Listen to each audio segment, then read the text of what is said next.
রবিবার আজ বৈশাখের 20 তারিখ। বাঙালিদের রবিবার মানেই ভুরি ভোজ। আচ্ছা, রোগা চেহারা, ছিটছিটে গরম হয়ে কি লাভ বলুন তো? একটা দিন জমিয়ে খেয়ে না হয় একটু গোলুমলু হলাম।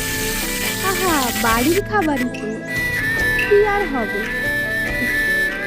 মনের সাথে মস্তিষ্কের এই দ্বন্দ্ব চলতেই থাকবে।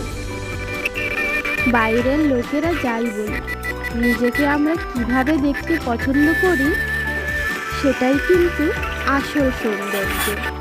এই তো, কথা বলতে বলতে সকালবেলা আনা টাটকা শঙ্কর মাছের ঝোলটা আমার একদম রেডি হয়ে গেছে। রবিবার কোনো ডায়েট নয়, মন খুলে খাওয়া দাওয়া হবে আমাদের। আর আপনাদের বলতে ভুলবেন না কিন্তু কমেন্টে। মাছটা দেখছেন, এটা কিন্তু খুব ভালো খাওয়া। এতে অনেক পরিমাণ ওমেগা 3 ফ্যাটি অ্যাসিড থাকে। তো আপনারাও চাইলে এই মাছটি কিন্তু রবিবারের খাদ্য তালিকায় যুক্ত করতে পারেন। সবসময় তো আমরা মাংস খেয়েই থাকি, না হয় একটু অন্যরকম স্বাদের মাছকে মাংসর মতো করে রান্না করলেন।